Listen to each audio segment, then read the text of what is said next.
Alors, bonjour madame. Bonjour. Sitting du Saint-Faute dont vous êtes membre, dites-nous pourquoi est-ce que vous participez à ce sitting? Merci d'abord pour l'opportunité que vous nous donnez ce matin de nous exprimer. Au fait, je ne le nie pas, je suis membre très active du Saint-Faute et ce matin j'ai décidé de me joindre à mes collègues pour pouvoir exprimer ce mécontentement que nous avons trop encaissé au fond de nous au fait. D'accord, quelles sont les raisons principales? C'est-à-dire que nous travaillons dans des conditions assez déplorables, il faut le dire. Il y a certaines choses qu'il ne faut pas voiler. C'est-à-dire, il y a un adage dans nos vernaculaires qui dit à force de garder de l'eau dans la bouche, ça devient de la salive. On a assez gardé beaucoup de choses et nos parents, nos frères, la population togolaise, nos concitoyens viennent en payer les prix dans les hôpitaux. C'est déplorable pour nous tous. Nous travaillons assez dans des conditions misérables, médiocres. Je ne sais même pas quel mot utiliser pour décrire,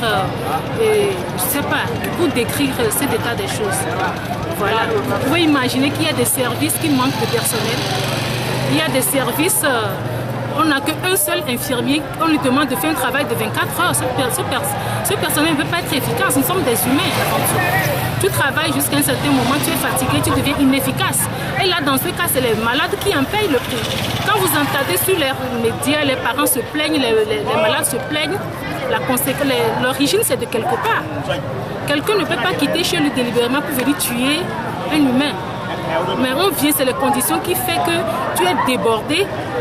Des fois, quand dans le débordement, là, tu es fatigué et tu te mets à parler avec la colère aux parents et ça engendre des mécontentements, des disputes, ce qui n'a pas de sens au fait dans les conditions réelles.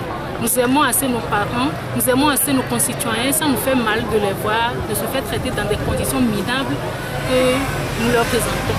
Alors, dites-nous, vous particulièrement dans votre département, quelles sont les difficultés dont vous faites face? Il y en a assez. Dans mon département, il y en a assez. Par exemple, le nombre vous pouvez imaginer dans une salle de réanimation, on va dire qu'un seul infirmier pour une salle de réanimation qui va compter jusqu'à plus de 30 malades. Un seul infirmier pour une salle de réanimation au moment où tu es en train de faire massage cardiaque ici. Un enfant est en train de faire un arrêt cardiaque, tu es en train de masser. Il y a un autre qu'on envoie, il faut aspirer en urgence. Un seul infirmier.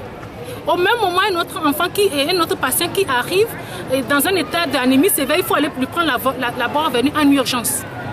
Un seul infirmier. Et là, les parents, je me mets à leur place, je dis, si j'amène mon patient à l'hôpital et dans un état en train de me quitter, je vais vouloir